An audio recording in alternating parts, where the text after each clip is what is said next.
신율의 뉴스 정면 승부 3부 시작합니다. 오늘 3부 역시도 방금 끝난 이 해병대원 특검법에 관한 여당의 입장을 직접 들어보겠습니다. 여당 내 최다선 의원 중에 한 분이시죠. 국민의힘 조경태 의원 전화 연결돼 있습니다. 조 의원님 안녕하십니까? 네, 안녕하세요. 조경태입니다. 예. 의원님 감기 들리신 모양이에요? 괜찮습니다. 네네네. 예. 네. 해병대원 특검법 부결 예상하셨어요? 네, 저희들은 부결을 예상했었습니다. 네. 예, 부결을 예상하셨다. 그런데 결과를 보고서 어떤 느낌을 가지셨습니까? 이번에 여당은 어떤 한마음이 돼가지고 어쨌든 부결을 시키는 노력을 했고요. 이번에 언론에 보니까 원래 196표가 나와야 되는데 179표가 나왔다 하더라고요. 예. 제 가결에 크게 못 미치는 그런 수치가 나왔고 야권 내에 그 이탈표가 있었던 걸로 그렇게 예측을 하고 있습니다. 그러니까 조 의원님께서도 계산을 해보면 야권 내에 이탈표가 있다라고 생각하시는 겁니까? 그러니까? 아마도 우리가 표를 전체적으로 계산을 해보니까 야권 내에도 한 많게는 한 5표 정도, 3표에서 5표 정도 이탈이 되지 않았나 이렇게 보고 있습니다. 예, 그렇군요. 그러면은 야권 내에서 그렇게 이탈표가 나왔다라고 이건 가정이죠, 가정. 가정을 한다면 그 이유는 뭐라고 추정하십니까? 아무래도 야권 내에도 그 양심적인 분들이 좀 계시는 것 같고요. 이게 특검으로까지 이렇게 불거질 만큼 어떤 그런 내용이 돼서 지금 공수처가 지금 수사를 하고 있는 상황에서 이게 너무 지금 야당이 이게 정치적인 목적, 이게 불순한 의도, 어쨌든 그런 부분이 깔려 있다는 것을 아마 야당 내에서도 좀 인지하고 있었지 않은가 이렇게 보고 있거든요.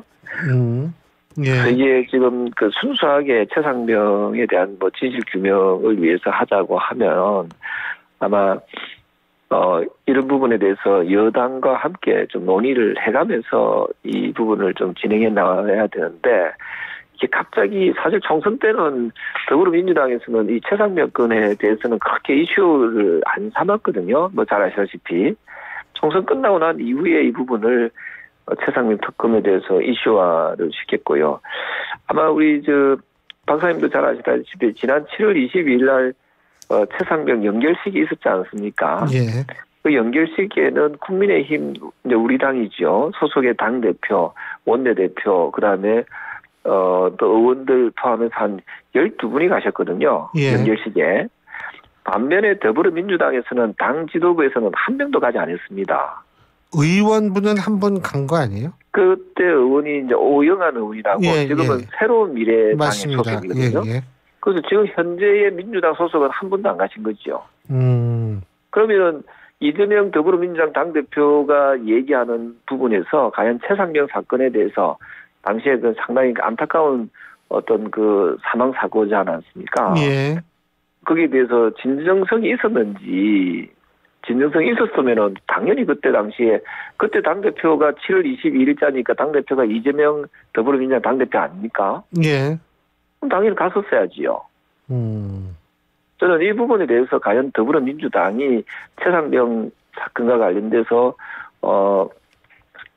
사망한 부분에 대해서 진정성을 가지고 이 문제를 접근하는 건지 아니면 윤석열 대통령을 향한 정치적인 공세, 더 나아가서는 어찌 보면은 끌어내리려고 하는 그런 의도가 깔린 이런 아주 불순한 의도가 아닌지 저는 이 부분에 대해서 상당히 좀 문제를 제기하는 거지요. 그렇다면 반대로 여당 내에는 사실 투표 전에 5분이 이미 난 찬성표를 던지겠다 딱 이렇게 얘기를 그렇습니다. 했죠. 네. 그래서 솔직한 얘기는 저는 칼럼까지 썼는데 이게 7표 이상 나오면 어떻게 되나 막 그랬는데 의외로 그렇게 되지 않고 여당이 똘똘 뭉친 결과가 나온 이유는 뭐라고 보십니까? 저는 앞서 말씀드렸던 대로 이 최상병 사건에 대한 진실 규명에 대한 진정성을 가지고 이 최상병 사건에 대해서 문제점에 대해서 지적하고 이걸 재발 방지를 위해서 하는 그런 순수한 목적이라면은 아마 여당 내에서도 제부터도 선제적으로 이 부분을 우리가 특검을 하자라고 할 정도로 그렇게 나왔었을 텐데 지금 야당이 하는 행태들을 보면은 이것은 정말 불순한 의도로밖에 비추지 않거든요. 예, 그래서 이 부분에 대해서는 받아들이기 어렵다는 것이 대체적인 우리 의원님들의 생각이고요. 또한 제가 다른 방송에서 나와서도 말씀을 드렸지만 이태원 참사에 관련된 특별법이 여야가 합의를 해서 처리하지 않았습니까? 예. 그래서 저는 야당이 다수당의 행포 힘으로 밀어붙이지 말고 여당과 협의를 하면서 합의해서 처리해 나간다면 원만하게 처리할 법안들이 많이 있다고 생각합니다. 이 최상병 특검과 관련해서도 분명히 공수처에서 좀 수사를 하고 있지 않습니까? 예. 이 공수처에서 수사하고 있는 그런 부분을 무시하고 무조건 일방적으로 특검으로 다 모두 처리하고 해결하겠다는 것은 저는 이 부분이 좀 자기 모순이라 보거든요. 왜냐하면 공수처를 우리 당시 국민의힘에서는 옥상옥이라고 만들지 말자고 매우 강하게 반대하지 않았습니까? 예. 그럼에도 불구하고 공수처를 힘으로 밀어붙인 세력, 힘으로 밀어붙인 정당이 어디입니까? 더불어민주당이거든요.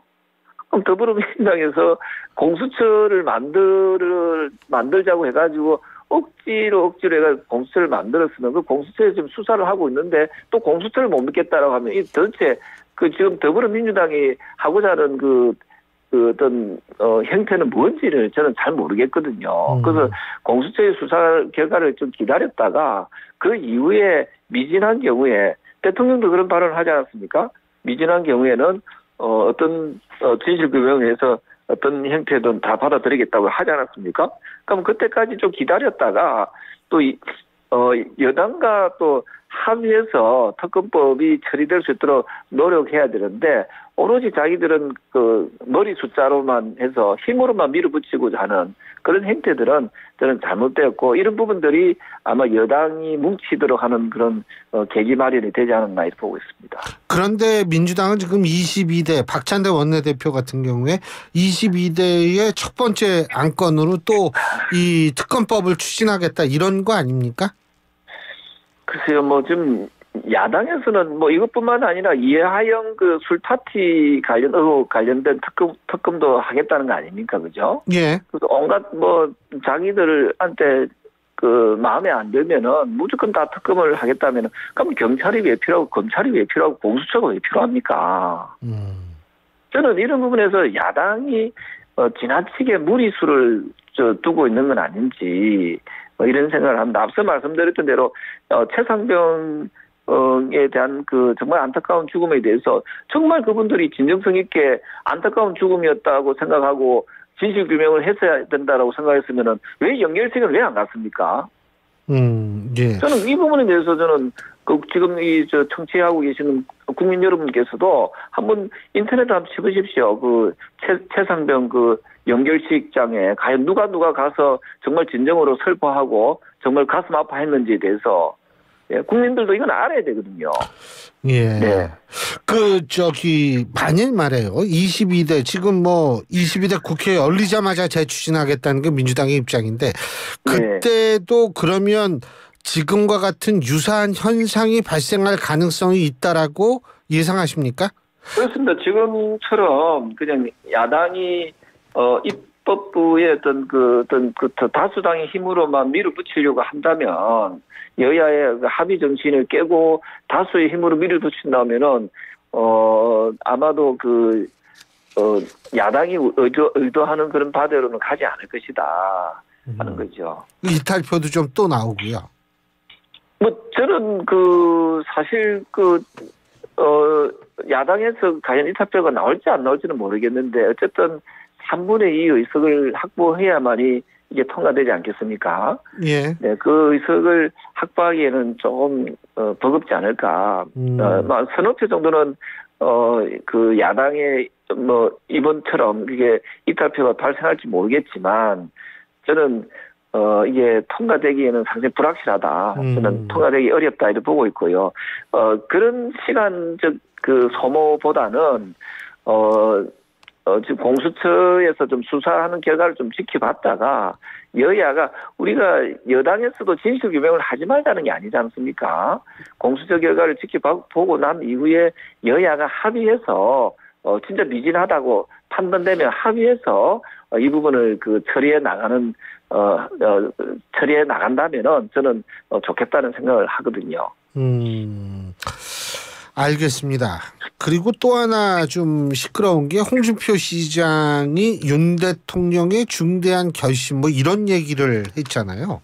예? 네. 이 중대한 결심이 뭐 탈당이다 이런 해석도 나오고 있는 모양인데 또 뭐 물론 홍준표 시장이 이거 중대한 결심 탈당 아니다 뭐 이렇게 얘기할 수도 있지만 일단 조경태 의원님은 이 부분에 대해서 어떻게 판단하고 계십니까?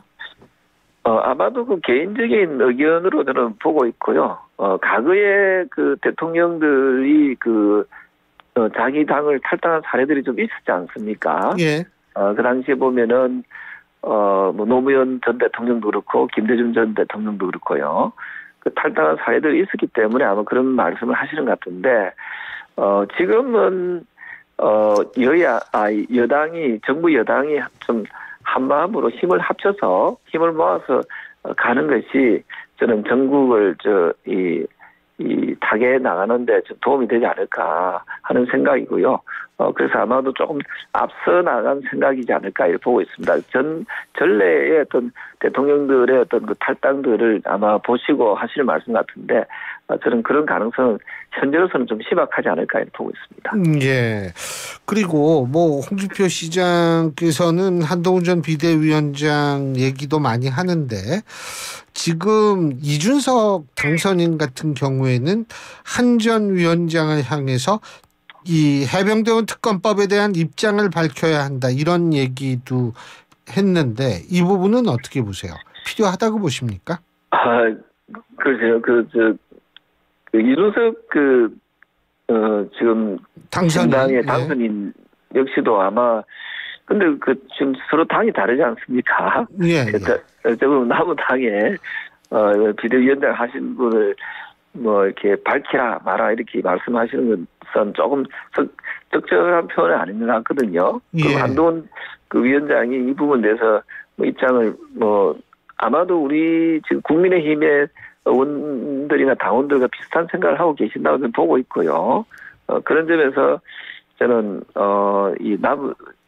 우리 상대당 남우당이라고 할 수 있는 그 당의 비대위원장에 대해서 입장을 밝히라고 말하기에는 조금 한계가 있지 않을까 생각을 합니다.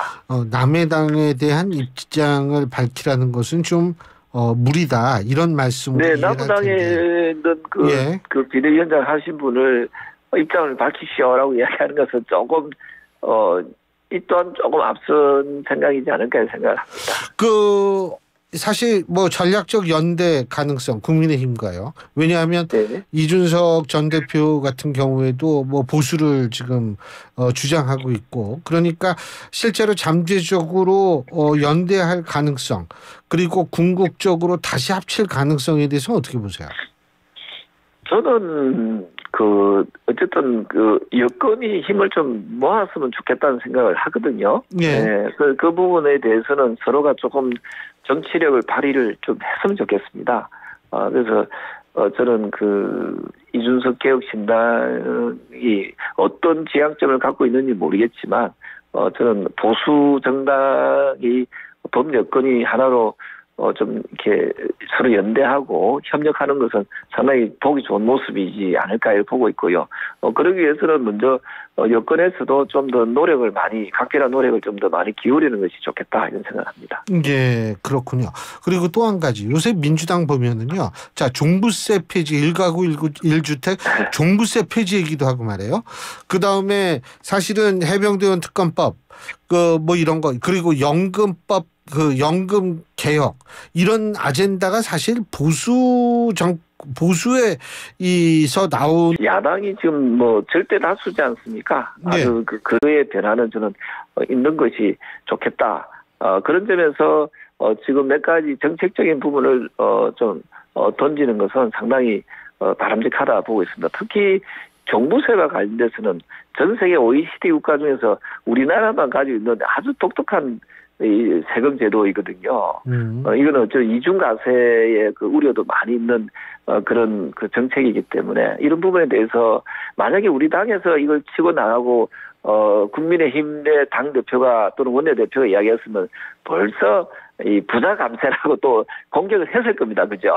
근데 이번에 다행히 야당에서 이런 합리적인 주장을 하는 것은 상당히 바람직하다 이렇게 보고 있습니다. 그래서 좋은 정책, 정부가 내놓은 좋은 정책에 대해서는 좀 야당도 좀 협력하고 특히 의대 그 정원을 늘리는 그 개혁 있지 않습니까? 이런 부분에 대해서는 좀 더 적극적으로 정부 입장을 좀 들어주면은 개혁의 어떤 신바람이 나지 않겠나 이렇게 보고 있습니다. 근데 일각에서는 결국은 이재명 대표를 비롯한 민주당이 중도를 넘어서 보수층의 지지도 확보하려고 하는 그런 행보 중에 하나다라고 하는데 그런 분석이 나오는데 그럼 국민의힘 입장에서 볼 때는 긴장해야 되는 거 아니에요? 저는 어떤 정당의 가장 큰 목표는 정권 창출이지 않겠습니까? 예. 그런 점에서 야당 입장에서는 좀 더 보수 진영을 좀 더 깊숙이 파고 들어가서 지지세를 좀 얻고자 하는 그런 마음들은 분명히 있을 거라 보고 있습니다. 저는 그 전략이 결국 틀렸다고 보지 않거든요.